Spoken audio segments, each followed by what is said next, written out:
Hello everyone, আপোনালোক সকলোকে মোৰ চেনেলটোলৈ পুনৰবাৰ স্বাগতম জনাইছো। আপোনালোকে বাৰু নৰসিংহৰ পাতেৰে ছাগলী মাংস ৰান্ধিছেনে? নৰসিংহৰ পাতৰ ৰসটোৱে মাংসত এটা মছলাৰ দৰে কাম কৰে, লগতে খাবলৈ খুব টেষ্টি হয়। যদি নাই খোৱা তেন্তে মোৰ ভিডিঅ'টো চাই থাকক। মই মাংসখিনি ভালদৰে মেৰিনেট কৰি লৈছো। ইয়াত দিছো নিমখ, হালধি, এটা জলকীয়া, দুটা ডাঙৰ সাইজৰ পিঁয়াজ, অলপ কেঁচা মিঠাতেল, ঘৰতে বনোৱা অলপ মছলা। মছলাখিনিত মই জিৰা, জালুক আৰু ধনিয়াৰ গুটি অলপ দি পেষ্ট বনাই লৈছিলোঁ। 2 চামুচমান নেমুৰ ৰস দি মাংসখিনি মই আধা ঘণ্টামানৰ বাবে ৰাখি দিম। যেতিয়া আমি নেমুৰ ৰসটো ইয়াত দি দিম তেতিয়া মছলাখিনি মাংসখিনিত ভালদৰে সোমাই যাব। মাংসত দিবৰ বাবে মই অমিতা, আলু কাটি লৈছোঁ।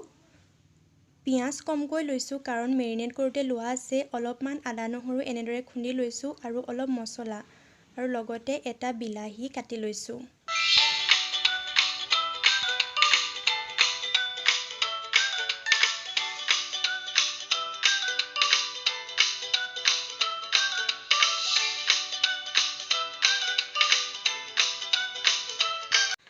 আধা ঘণ্টামানৰ পাছত মই কেৰাহী এখন ভালদৰে গৰম কৰি মাংসখিনি ভালদৰে ভাজি ল'ম।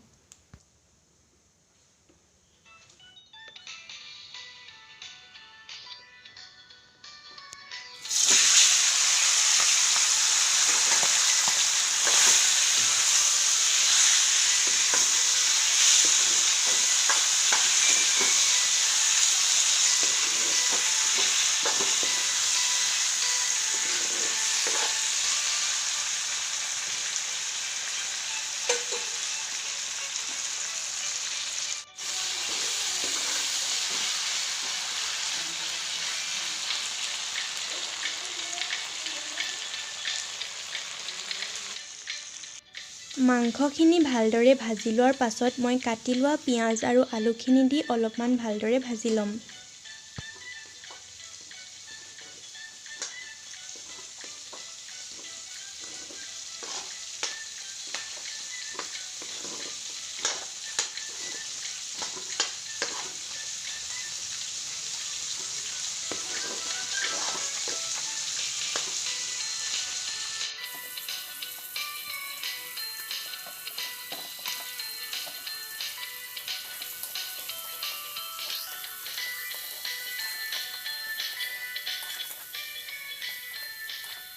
এতিয়া মই আদা নহৰুখিনি দি দিম আৰু লগতে বিলাহীখিনিও দি দিম। বিলাহীখিনিয়ে যেতিয়ালৈকে তেল নেৰে তেতিয়ালৈকে ভাজি ল'ম।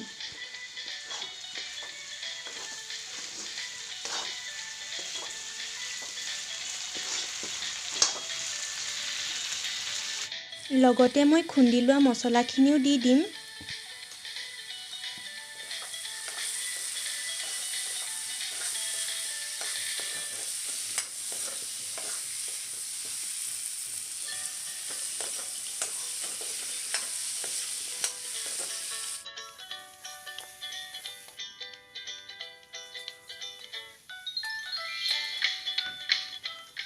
বিলাহীয়ে ভালদৰে তেল এৰাৰ পাছত মই ইয়াত নৰসিংহৰ ৰসখিনি দি দিম।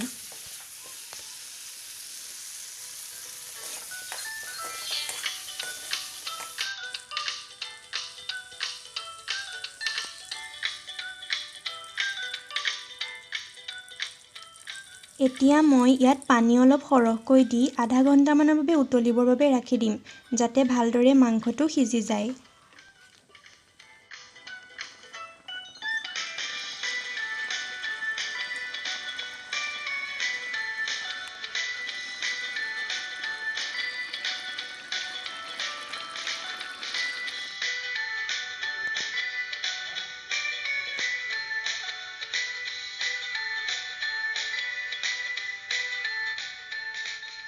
এয়া মোৰ মাংস ধুনীয়াকৈ হৈ গ'ল।